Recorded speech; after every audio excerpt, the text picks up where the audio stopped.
सांगा की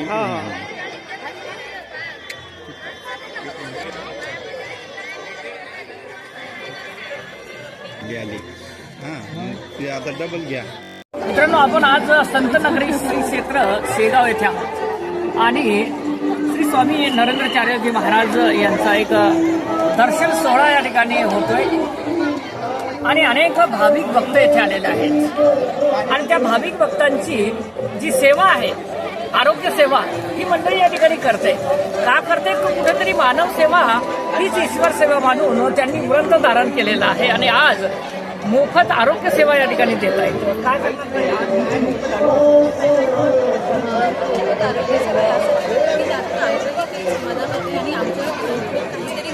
लोक कार्य होईल त्याची एक आम्हाला एक चान्स मिळाला आहे. सर्वांना हा चान्स मिळत नाही, डॉक्टर बरेच आहेत, पण आम्हाला हे नरेंद्र महाराजांमुळे एक चान्स मिळाला आहे. त्याचा आम्ही एक सोनं करण्याचा प्रयत्न करतो आणि इथे खूप लोकांना आता दर्शनासाठी खूप 800, आता काल तर 800 लोक होते, आज 1000 लोक आहेत आणि एवढ्या लोकांची सार्वजनिकरित्या नाही होत सेवा करणं आमच्याकडून. तर कुठेतरी एक चान्स मिळाला, त्याचा कुठेतरी सोनं व्हावं आणि बेसिक ज्या गोष्टींचा त्रास आहे, डोकेदुखी म्हणा, ॲसिडिटी म्हणा, तर त्याच्या तरी टॅबलेट आपल्याकडून देणं झालं पाहिजे.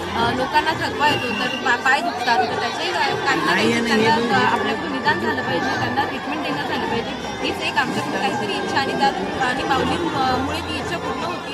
सेवा करायचा आम्हाला एक चान्स मिळाला, त्याचा एक सोनं करण्याचा प्रयत्न. मित्रांनो, 3-3, 4-4 दिवस हे भाविक भक्त येथे राहतात. का राहतात की कुठेतरी बाबांची या ठिकाणी दर्शन या ठिकाणी झालं पाहिजे, आपल्या सुद्धा या ठिकाणी समस्यांचं निराकरण या ठिकाणी झालं पाहिजे. हाच दृष्टिकोनाच्या माध्यमातून ही मंडळी येथे येते, परंतु त्यांचा शरीर व्याधी ज्या आहेत त्या व्याधीला कुठेतरी या ठिकाणी आराम मिळावा, कुठेतरी या ठिकाणी चालना मिळावी, हाच प्रयत्न या ठिकाणी आरोग्य सेवेच्या माध्यमातून या ठिकाणी दिसतो.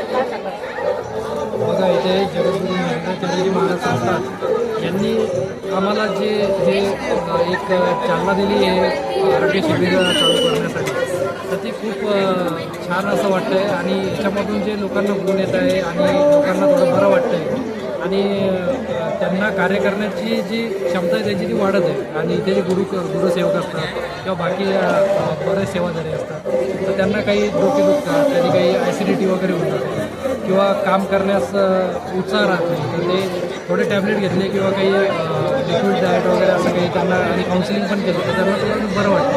त्यातून जे त्यांना मानसिक समाधान भेटत आहे आणि आम्हाला पण त्यांना बघून त्यांना जसं ट्रीटमेंट भेटते आणि त्यांच्यावर जशी उपचार होत आहे चांगल्या प्रकारे, ते बघून आम्हाला चांगलं बरं, आपलं सांगते या ठिकाणी आरोग्य क्षेत्रामध्ये आहेत आणि त्यांनी सुद्धा या ठिकाणी मोफत सेवा या ठिकाणी करावी आणि मानसिक समाधान या ठिकाणी त्यांचं नाही होईल असं वाटतं. हो, नक्कीच होणार. कारण यामध्ये काय असतं की आपण फुल नाही तर फुलाची पाकळी तरी दिली पाहिजे, हे आपल्याला पहिल्यापासून शिकवलेलं आहे आणि आपण ते करत आलेलो आहे. त्याच्यामध्ये आपल्याला जर का देवाने आपल्याला सुविधा दिली, आपण जर का एक डॉक्टर म्हणून आहे सध्या, तर आपण ती अविरत सेवा सुरू केली पाहिजे.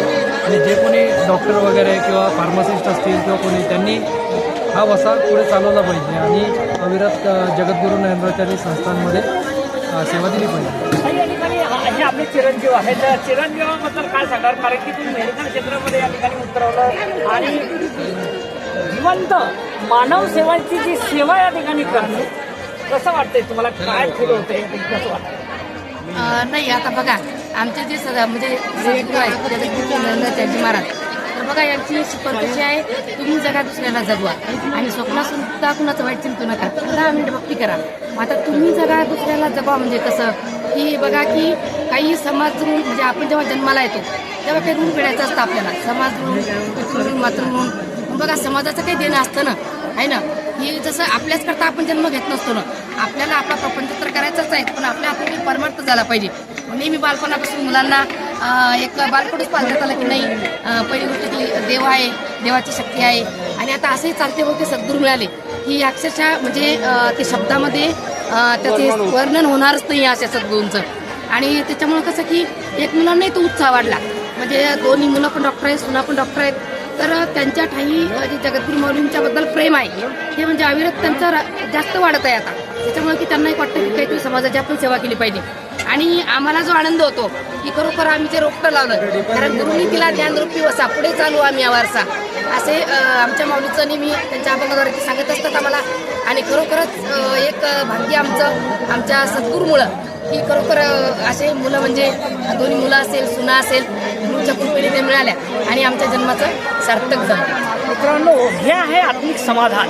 आणि आत्मिक समाधानात असताना या ठिकाणी आनंदाश्रू या ठिकाणी डोळ्यामध्ये आईच्या या ठिकाणी बघायला मिळाले की आपला परिवार सुद्धा या ठिकाणी आपल्याच पावलावर पाऊल ठेवून या ठिकाणी पुढे या ठिकाणी मार्गक्रमण करतोय. आणि अशाच पद्धतीने या ठिकाणी मानव सेवा या ठिकाणी जपल्या गेली पाहिजे. हे दाम्पत्य आहेत चिंचोले परिवार हा जो आहे आणि हा परिवार या ठिकाणी आध्यात्मिक धार्मिक क्षेत्रामध्ये जुळलेला आहे आणि बाबांचे या ठिकाणी भक्त आहेत. हे सर्व क्षणचित्र श्री संत श्री गजानन महाराज श्री क्षेत्र शेगाव येथील आहे.